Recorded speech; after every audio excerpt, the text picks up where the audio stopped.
The crystal halls of Nexus Station sparkled with light from 1,000 different suns.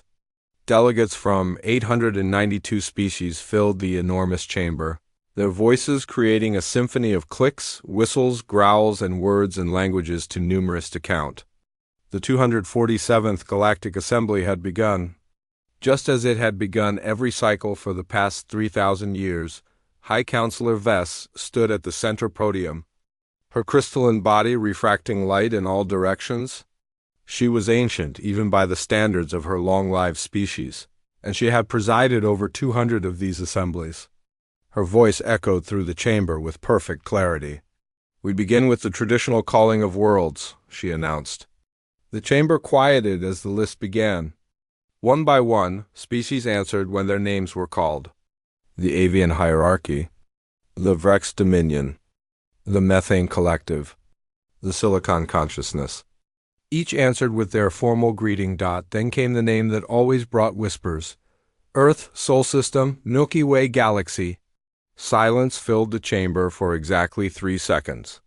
Then the whispers started, followed by nervous laughter from some delegates. Others simply shook their heads or made gestures of dismissal.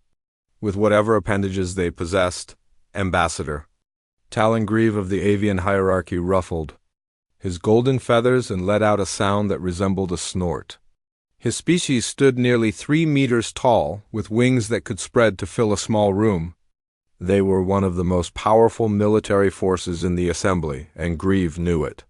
Still silent, he said loud enough for nearby delegates to hear. 150 years of invitations. 150 years of silence. The humans are either dead or don't care. Either way, they're irrelevant. A younger delegate from the Aquatic Confederacy spoke up timidly. But they did achieve faster than light travel. They received the beacon. Surely that means something. Grieve turned his sharp eyes on the young delegate. It means they learned to move quickly through space. Nothing more.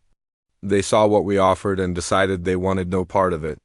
Good riddance to them. High Counselor Vess continued the roll call, but the mood in the chamber had shifted. It always did when Earth was mentioned. Some species were curious about the silent world. Others were insulted by what they saw as a rejection. Most simply forgot about humanity until the next roll call. The assembly moved on to more pressing matters. The Void Reavers had struck again. 14 systems had fallen in the past cycle. Entire civilizations had been harvested, their populations enslaved or killed, their resources stripped and added to the Reaver war machine. The threat was real and growing. A holographic display appeared above the center of the chamber, showing the expanding territory of the Void Reavers. Red markers indicated conquered systems. Yellow markers showed systems under attack. The red was spreading like a disease across the galactic map. "They're moving toward civilized space," declared General Court of the Vrex Dominion. His reptilian features were twisted in concern. "At their current pace, they will reach our outer colonies within 10 cycles. Within 20 cycles, they could threaten our core worlds." The chamber erupted in argument. Some species wanted to mount an immediate military response. Others insisted on diplomacy first.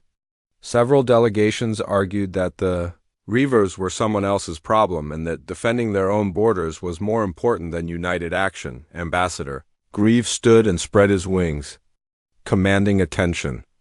"The Avian Hierarchy proposes a united defense pact. We will contribute 200 warships to a combined fleet. Each major species must contribute their share. Together, we can stop the Reavers before they reach our worlds." The proposal made sense. Everyone in the chamber knew it made sense. But making sense and achieving agreement were two very different things in the Galactic Assembly. The Vrex Dominion wanted command of any combined fleet. The Methane Collective refused to serve under Vrex leadership due to ancient grudges. The smaller species feared that a combined fleet would simply become a tool for the larger powers to dominate them. The arguments went in circles. High Counselor Vess tried to maintain order, but even her authority had limits. The assembly was democratic, which meant it was also slow, fractious, and often ineffective. 3 hours of debate produced no decision. Far from the chamber, In a region of space that sensor systems couldn't detect, a ship watched everything. It was small, built for stealth rather than combat. Its hull absorbed electromagnetic radiation instead of reflecting it. To any scanner, the area appeared to be empty space. On the bridge of this invisible ship, Commander Hyuk studied the holographic feed from inside the assembly chamber. He was human, though no one in that chamber knew humans even looked like him. He was tall and lean with sharp eyes that missed nothing. He had been watching the assembly for 3 months, taking notes, analyzing their strengths and weaknesses. "They're falling apart," said Lieutenant Bora, who sat at the tactical station. She was younger than Hyuk, but just as focused. "The Reavers will tear through them like paper." Hyuk nodded slowly. "They've spent so long talking that they've forgotten how to act. Look at them. 800 species and they can't agree on anything. Should we help them?" "That's not our decision to make," Hyuk replied. He began recording his report, speaking clearly into the communication system. Assessment complete. The Galactic Assembly is militarily fractured, politically divided, and strategically unprepared. The Void Reaver advance will likely succeed unless significant changes occur. Recommendation? Proceed to Phase 2. He encrypted the message with codes that would take any alien computer 1,000 years to break. Then he transmitted it on a tight beam toward Sol System. Toward Earth, the message would take 3 weeks to arrive, but Earth was patient. Earth had been patient for 150 years. Back in the assembly chamber, the arguments continued. High Counselor Vess finally called for a recess, hoping that time would cool tempers and allow for compromise. As delegates filed out of the chamber, she made one more decision. She activated her personal terminal and composed a message. It was the same message that had been sent 150 times before. An invitation to Earth, to humanity, to join the Galactic Assembly. She added a personal note this time, something she had never done before. "We face a threat that could destroy us all. Perhaps this changes things. Perhaps you will answer this time." She sent the message, expecting nothing in return. Earth never answered. Earth had never answered. There was no reason to think this time would be different. She was wrong. 150 years earlier, a small ship carrying the hopes of humanity arrived at Nexus Station. Ambassador Mare stood at the viewport, watching the massive structure grow larger as they approached. Her heart pounded with excitement. First contact. Humanity's first true step into the galactic community. Everything they had dreamed about since looking up at the stars was about to become real. The ship docked smoothly, and Mire led her small delegation through the airlock. The station's atmosphere was breathable for humans, though it smelled strange. Sweet and metallic at the same time. The corridors were enormous, built to accommodate species of all sizes. Some delegates towered over her. Others were so small she had to watch her step to avoid them. Everyone stared at the humans. Mire tried to smile and appear friendly, but the stares felt more like examination than welcome. They were being studied like specimens in a laboratory. The first formal meeting was held in a smaller chamber than the main assembly hall. Representatives from 12 major species attended. Ambassador Grieve was there, his golden feathers gleaming under the lights. His expression was difficult to read, but his tone was clear when he spoke. "Humans, yes, we've reviewed your technology profile. Interesting that you achieved faster than light travel, though your method is quite primitive. How long have you been traveling between stars?" Mire kept her diplomatic smile in place. 23 years. "We're still learning, but we're eager to join the wider community and share knowledge." A delegate from the Silicon Consciousness spoke next, its voice generated electronically. "Share knowledge? Yes, you have very little to share, I'm afraid. Your computer systems are centuries behind ours. Your power generation is inefficient. Your weapons are ... crude." The words stung, but Mire maintained her composure. "We understand we have much to learn. That's why we're here. The beacon invited us to join the assembly. We hope to contribute in whatever ways we can." Over the next 3 weeks, Mire learned the hard truth about galactic politics. Every species in the assembly had their own agenda. The larger, more powerful civilizations dominated every discussion. The smaller species existed in their shadow, always worried about being absorbed or conquered. Several species approached Earth with trade offers that were obviously exploitative. One wanted exclusive mining rights to Earth's moon in exchange for basic medical technology that humanity had already developed on its own. Another offered protection services that amounted to demanding tribute in exchange for not attacking human colonies. The worst part was how casually everyone treated violence. During one meeting, the Vrex Dominion and the avian hierarchy got into a heated dispute about a border world. Both species claimed it. Both refused to compromise.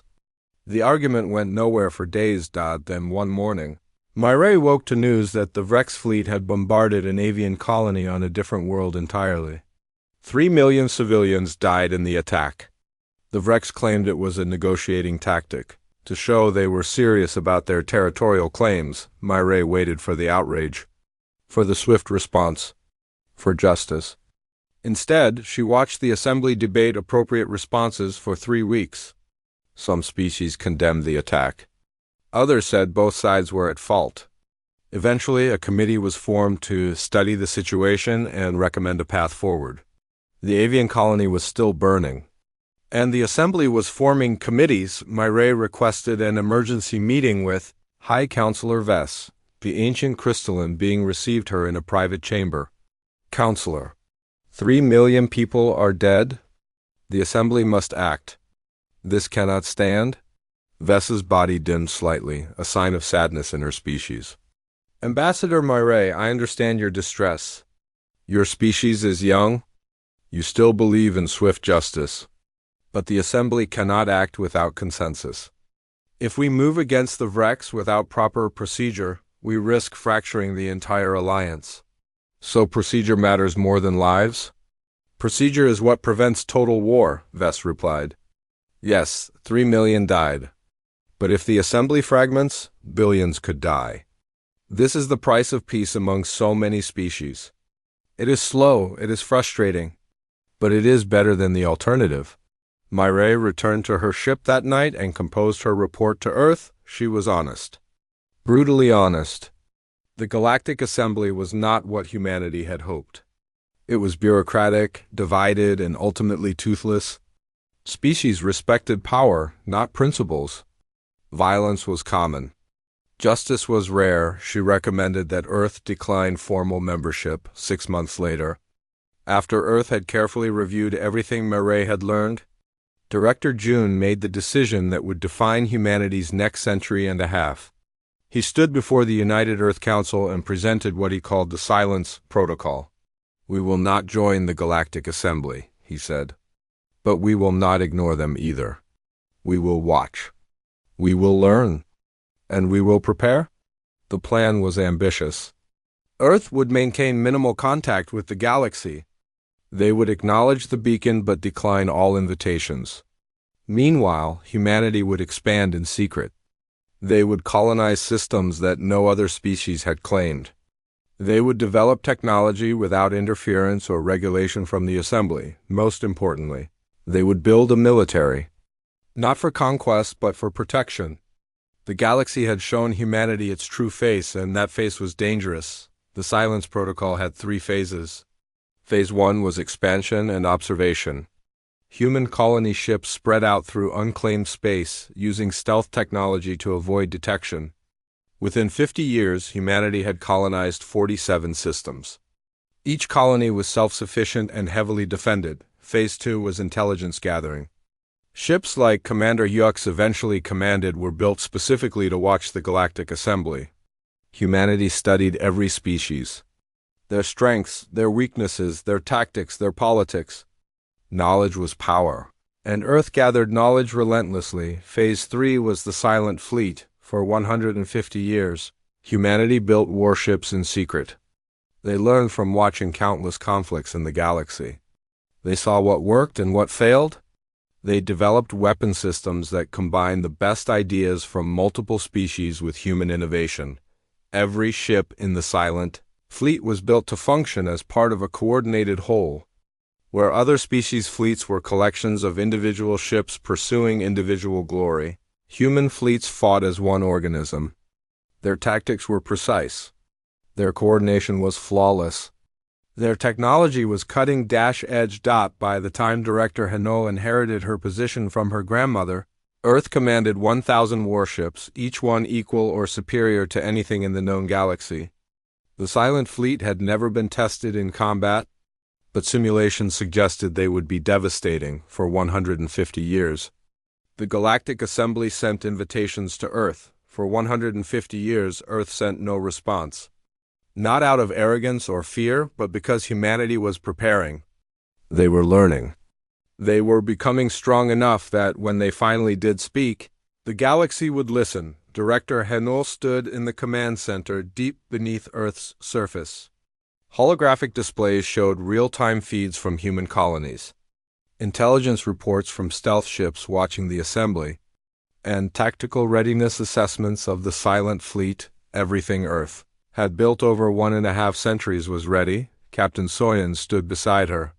She commanded the flagship of the Silent Fleet, a vessel called Indomitable. She was one of the best military minds humanity had ever produced, trained from birth for this moment. The Void Reavers are 12 systems from assembly space, Soyan reported. Our analysis suggests the assembly cannot stop them. Millions will die. Maybe billions. Hano studied the displays for a long moment. Then she turned to Soyan with her decision. Activate Operation Arrival. Send a response to the Assembly's latest invitation. Tell them we're coming. And mobilize the Silent Fleet. Earth's silence ends today. 3 weeks had passed since the last Assembly meeting, and the situation had grown worse. The Void Reavers had conquered 2 more systems. Refugee ships flooded into Assembly space carrying stories of horror. Entire populations harvested. Worlds stripped of resources. Survivors scattered across the stars with nowhere to go. The 248th Galactic Assembly convened in emergency session. The chamber was tense. Several smaller species had already begun evacuating their core worlds, convinced the Assembly could not protect them. The larger species argued among themselves about fleet positioning and command structure. Nothing was decided. Nothing was accomplished. High Counselor Vess felt a weariness in her crystalline core that had nothing to do with age. She had presided over the Assembly for centuries, and she had never seen it so paralyzed. Fear had replaced reason. Self-interest had replaced unity. If something didn't change soon, the Assembly would collapse from within before the Reavers ever arrived, her terminal chimed. A priority message. She opened it without much hope, expecting another demand from some delegation or another report of Reaver advances. What she saw instead made her freeze. The message was from Earth. After 150 years of silence, humanity had responded. We accept your invitation. Arrival in 6 hours. Vess stared at the message for a full minute, unsure if she was reading it correctly. She checked the source code. It was genuine. She checked the timestamp. 6 hours from now. She read it again. Then she stood and activated the chamber's attention signal. A deep tone echoed through the hall. All conversation stopped. Every delegate turned to face her. Distinguished delegates, I have received a response to our latest invitation to Earth. They will arrive in 6 hours. The chamber exploded. Some delegates laughed, thinking it was a joke. Others demanded proof.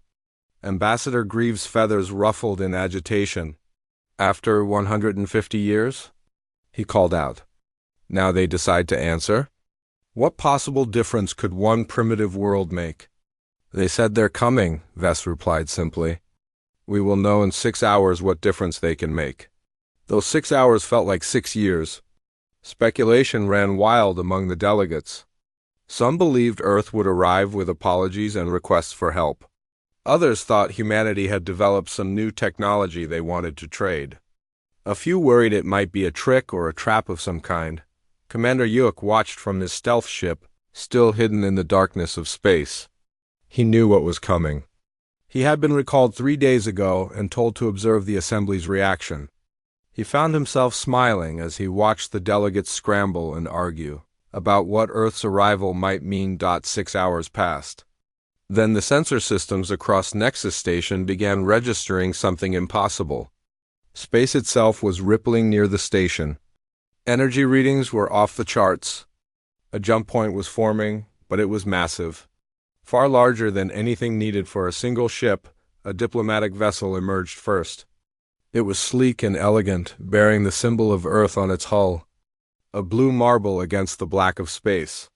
The ship was small compared to most assembly vessels, but its design was clean and efficient. It broadcast a simple message. This is the Earth vessel Unity, carrying Ambassador Doyon. We request permission to dock. High Counselor Vess granted permission immediately. But everyone's attention had shifted away from the small diplomatic ship. Space was still rippling. More jump points were forming. Many more .10 ships emerged from faster-than-light travel. Then 20. Then 50. Each one was a warship, sleek and dangerous-looking. Their hulls were dark gray, almost black, with glowing blue lines running along their surfaces. Each bore the Earth symbol prominently. The count reached 100 ships. Then 200. The assembly delegates stood frozen, watching the displays in disbelief. 300 ships. 400. The formation was perfect. Each ship emerged exactly where it was supposed to be, taking position with mechanical precision. 500 ships. 600. The space around Nexus Station was filling with Earth warships. 700. 800. 900. 1,000 ships. The silent fleet had arrived. The assembly chamber was completely silent. No one spoke. No one moved. They simply stared at the displays showing 1,000 human warships in perfect formation around the station. Each ship was massive, comparable in size to the largest vessels of the avian hierarchy or the Vrex Dominion. Their weapons were visible but not activated. Their shields were up but not aggressive.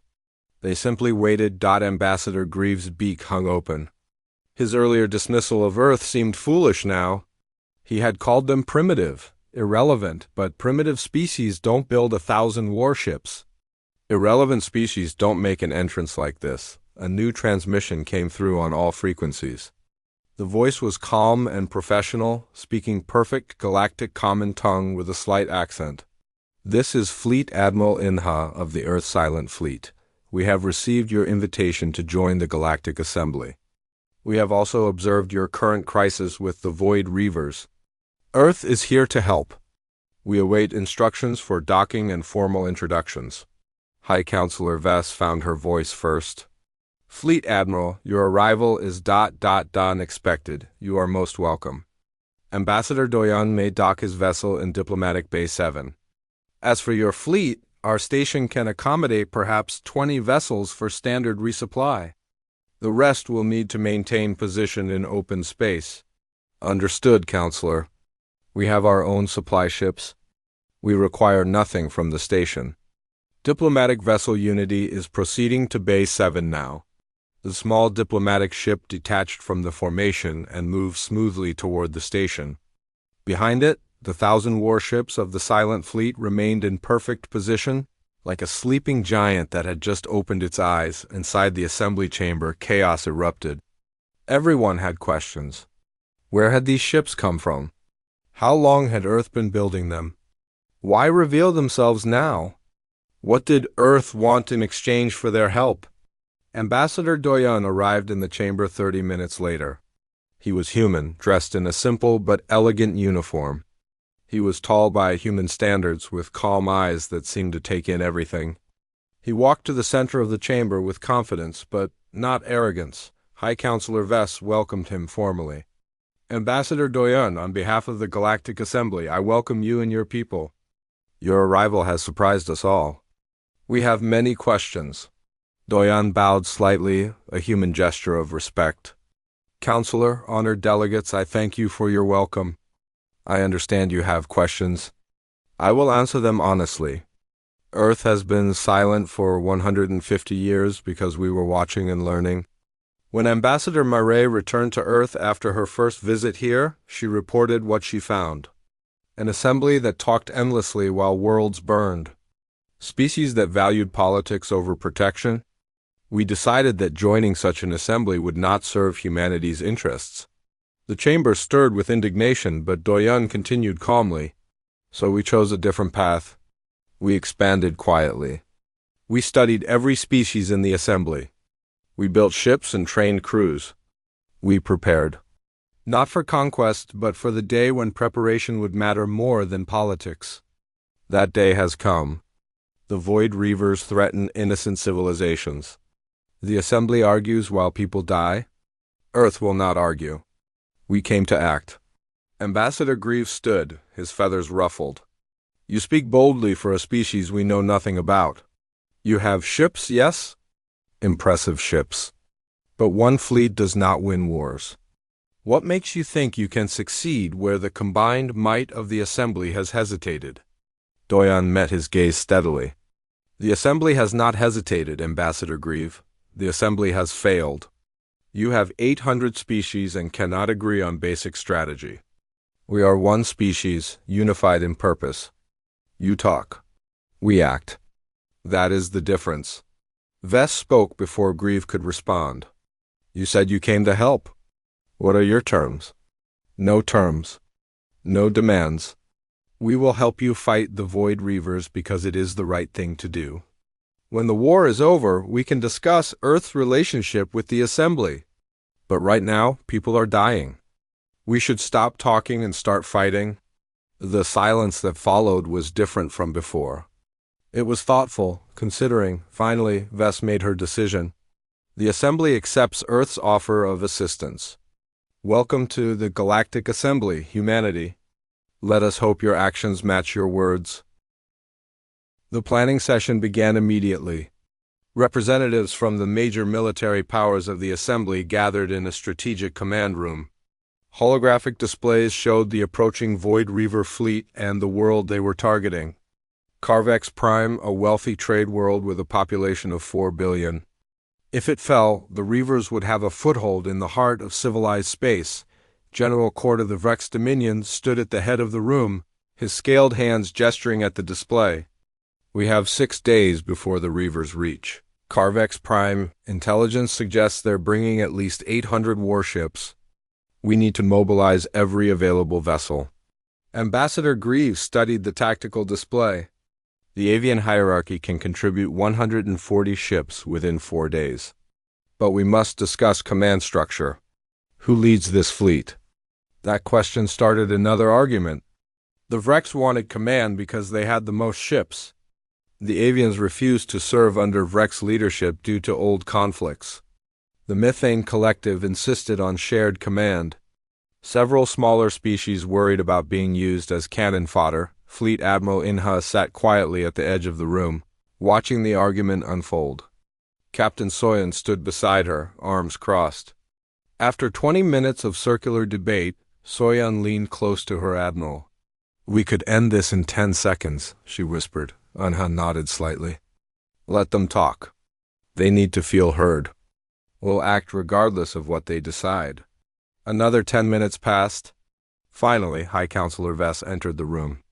Her presence commanded immediate silence. Enough, she said simply. The Void Reavers do not care about our command structures. They're coming to Carvex Prime whether we're ready or not. Fleet Admiral Inha, what does Earth recommend? Inha stood. Send every ship you can muster. We'll coordinate on the battlefield. Earth will commit 300 ships from the Silent Fleet. We'll take the vanguard. Everyone else provides support and covers flanks. No complicated chain of command. Each species follows their own commanders but maintains communication and formation discipline.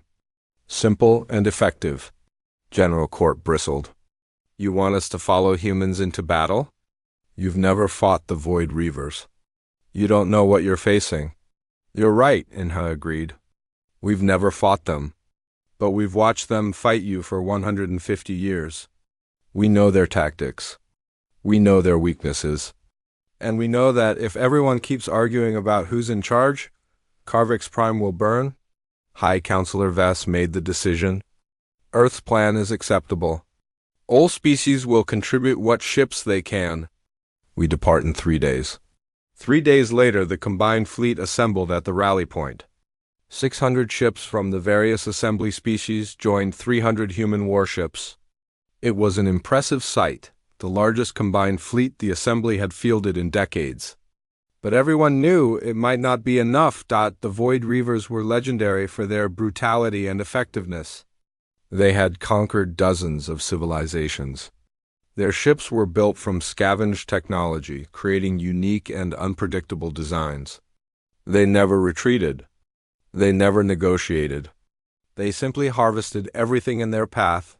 The fleet jumped to faster-than-light travel and emerged at Carvex Prime 2 days before the Reavers were expected. They had time to establish defensive positions and evacuate some of the civilian population, but not all of it. 4 billion people couldn't be moved in 2 days. The Reaver fleet arrived exactly when intelligence predicted. 800 ships dropped out of FTL at the edge of the system. Their vessels were ugly things, asymmetrical and brutal-looking. Weapons bristled from every surface. Their hulls showed the scars of 100 battles. A transmission came from the Reaver command ship. The voice was harsh and mechanical, translated by automated systems. Primitive species. You defend a dead world. Surrender it now and flee. Resist and be harvested with the planet. You have 1 hour to decide. Fleet Admiral Inha opened a channel to all ships in the combined fleet. All vessels, battle stations. Human ships moving to vanguard position. Remember your training and trust your crews. Today we show the Reavers that civilized space is defended. The 300 Earth ships move forward in perfect formation. They position themselves between Carvex Prime and the Reaver fleet. The assembly ships held back, partly from tactics and partly from fear. None of them truly knew if the humans could fight. The Reavers attacked first. They always did. Plasma weapons and kinetic projectiles filled the space between the fleets. The human ships activated their shields, and the energy barriers flared bright blue as they absorbed the incoming fire. Then the humans returned fire. Railgun batteries opened up, accelerating tungsten slugs to incredible velocities. The kinetic rounds punched through Reaver armor like paper. 3 Reaver ships exploded in the first volley. 5 more lost power and began drifting. The Reavers adjusted their approach, trying to overwhelm the human line with numbers. 50 ships pushed forward in a concentrated assault. The human formation shifted smoothly, ships repositioning to create overlapping fields of fire. Swarm missiles launched from multiple human vessels, thousands of small projectiles that moved independently toward their targets. The Reavers' point defense systems couldn't track them all. Explosions rippled across the Reaver formation. Captain Soyan commanded the Indomitable from the center of the human line. Her ship was the flagship, the largest and most powerful vessel in the Silent Fleet. She watched the tactical displays with calm focus. Launch EMP torpedoes. Targeting the cruiser cluster at Mark 7, she ordered. 6 torpedoes streaked out from the Indomitable. When they detonated near the Reaver ships, electromagnetic pulses fried their systems. The ships went dark, drifting helplessly. They weren't destroyed, but they were out of the fight. The assembly ships finally joined the battle. With the human vanguard breaking up the Reaver formation, the other species found openings to attack. Avian fighters swarmed disabled Reaver vessels. Vrex battleships targeted Reaver command ships with heavy weapons. The Methane Collective's unusual energy weapons created cascading failures in Reaver power systems, but the Reavers were adapting. Their command ship held back, analyzing the human tactics. Then it broadcast new orders to its fleet. The Reavers stopped their frontal assault and tried to split their forces, attacking from multiple angles simultaneously. Fleet Admiral Inha had anticipated this. The human formation split into 3 groups, each one maintaining perfect coordination. They created a defensive web that caught the Reaver forces no matter which angle they attacked from. 4 hours into the battle, the Reaver command ship made its decision. If the battle continued as it was, they would lose. So they committed everything to one massive push. 400 Reaver ships concentrated their fire on a single section of the human line, trying to break through to Karvik's prime. Captain Soyan saw the danger immediately. All ships, converging formation. Focus fire on the command carrier. If we take out their leader, the rest will break. The Indomitable led 20 human ships in a daring strike right into the heart of the Reaver formation. It was incredibly dangerous. They were surrounded by enemy ships, taking fire from all sides. But the human shields held, and their weapons carved through the Reavers like a knife. The Indomitable's main railgun fired at maximum power, targeting the Reaver command carrier. The tungsten slug hit the carrier's midsection and punched completely through it. Atmosphere vented into space. Secondary explosions rippled across the massive ship. Launch boarding pods, Soyan ordered. Take their command center intact if possible. 30 boarding pods launched from human ships, flying through the chaos of battle to latch onto the damaged carrier. Marines poured out, led by Lieutenant Bora. They fought through the ship's corridors.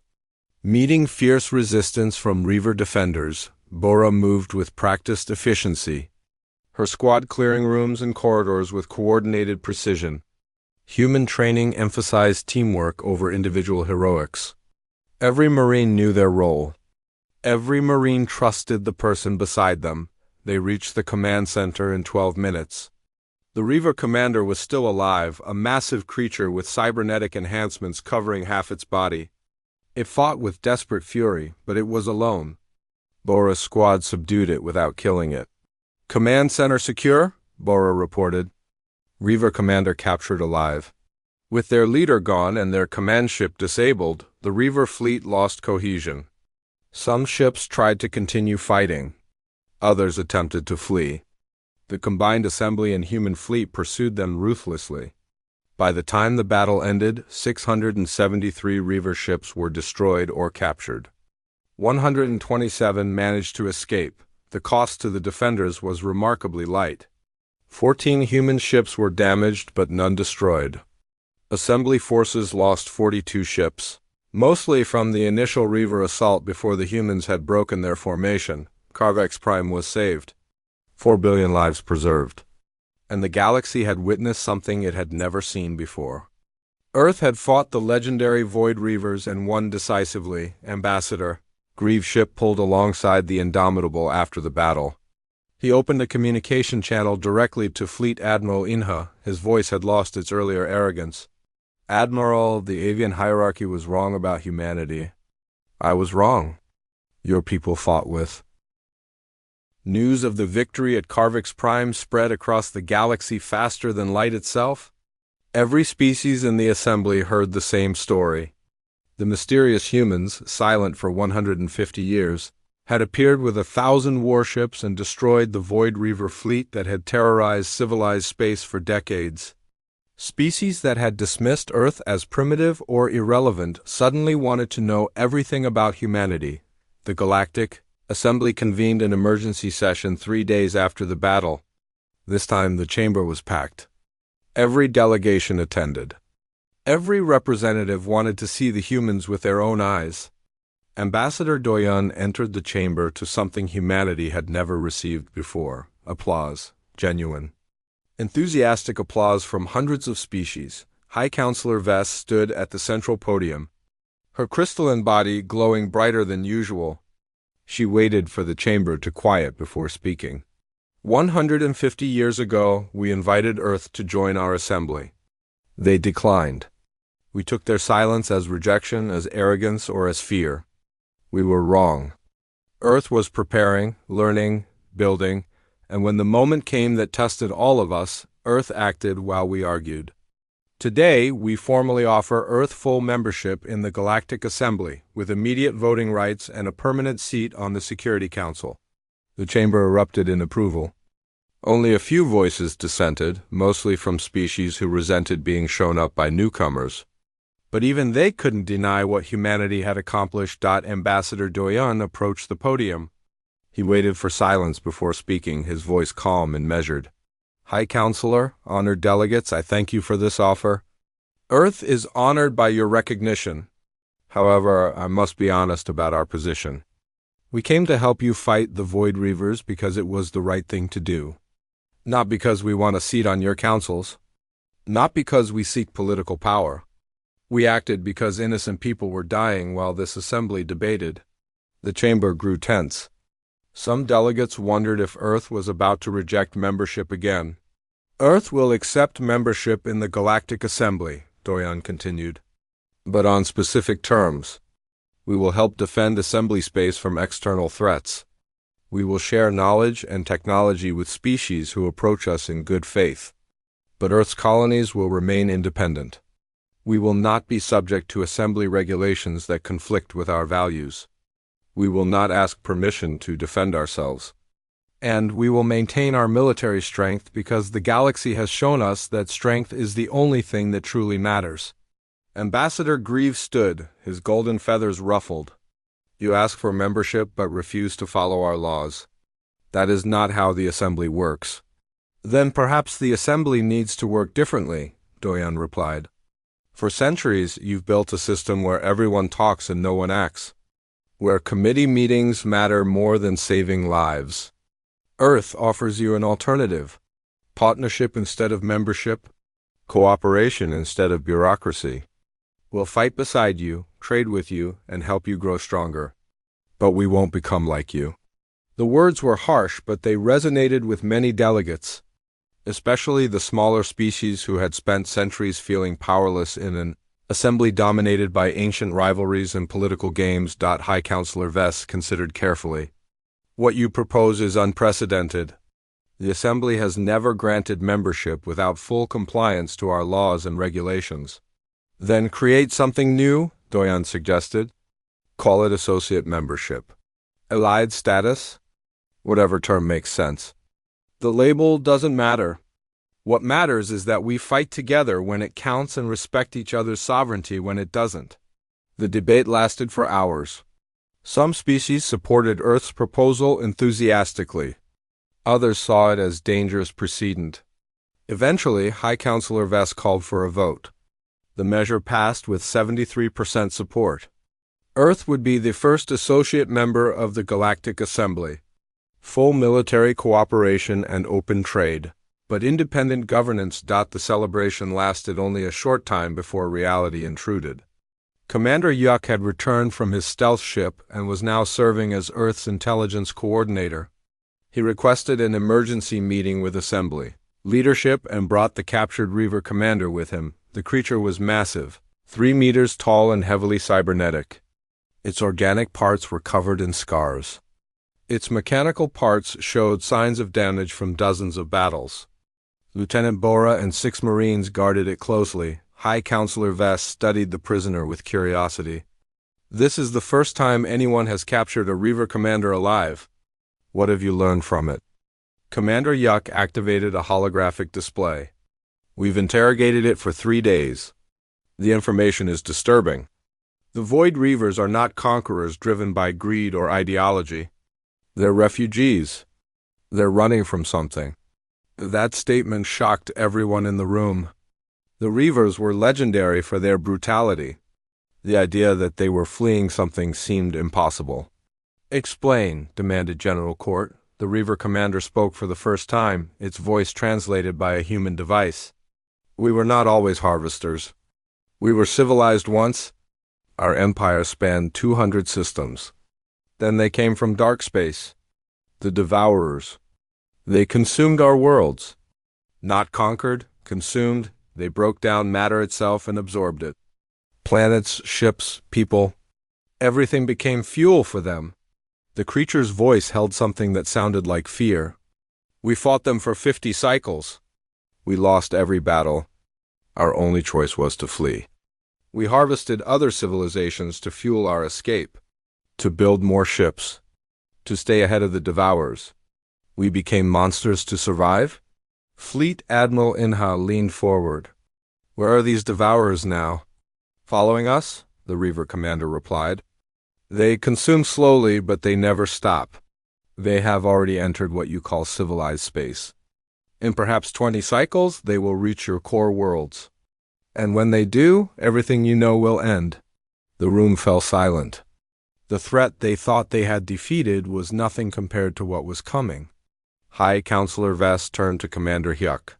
"Can you verify this information?" Hyuk nodded. "We've sent stealth ships to the regions the Reavers fled from. 3 systems we checked are completely gone. No debris, no radiation.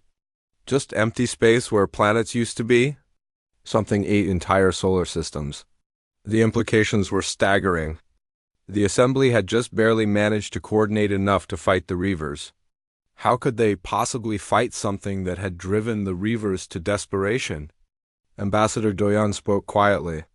"This changes everything. The Reavers aren't the enemy. They're just the first wave of refugees. More will come fleeing the Devourers. We need to prepare for something far worse than what we faced at Carvex Prime." Fleet Admiral Inha stood and walked to the holographic display. She manipulated the controls, bringing up tactical data. "We need to unite the Assembly's military forces properly. Not just coordinate in battle, but integrate completely. Shared training, shared tactics, shared technology. The humans have proven our methods work. We need to teach them to everyone who will listen." "That will take years," General Cord objected. "You heard the Reaver. We have 20 cycles at most." "Then we better start immediately," Captain Soyan said. She had entered the room quietly and stood near her admiral. "Earth has 1,000 warships. The Assembly has thousands more. If we can make all of them fight with human coordination and human tactics, we might have a chance." High Counselor Vess made her decision. "Fleet Admiral Inha, I am appointing you as Supreme Commander of the Combined Defense Force. You will have authority to train and coordinate all military forces who volunteer. Captain Soyan, you will lead the training program. Commander Hyuk, you will head intelligence operations. We will turn this assembly into something that can fight as one."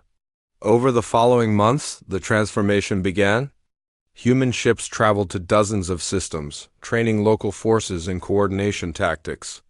Earth shared technology with willing partners, railgun designs, shield improvements, sensor systems, communication protocols. Everything that made the silent fleet effective. Not every species participated. Some were too proud, others too suspicious. But enough joined that the Combined Defense Force grew to 3,000 ships operating with human-level coordination. Then 5,000. Then 10,000. Director Hanul received regular reports from Admiral Inha. Earth had gone from isolated to central in galactic affairs in less than a year. It was overwhelming and exciting and terrifying all at once. But humanity had prepared for this. They had spent 150 years getting ready for the moment when their actions would matter. 1 year after the Battle of Carvex Prime, Fleet Admiral Inha stood on the bridge of the Indomitable. Around her ship floated the Combined Defense Force, 10,000 warships from dozens of species, all trained to fight as one unified fleet. It was the largest military force ever assembled in galactic history. Captain Soyan approached with the latest intelligence report. "Stealth ships have detected the Devourers. They're 17 systems away and moving towards civilized space. We have approximately 8 months before they arrive." Inha studied the data calmly. 8 months to prepare for an enemy that consumed planets, an enemy that had driven the Reavers to become monsters, an enemy that might be unstoppable, but humanity had faced unstoppable before.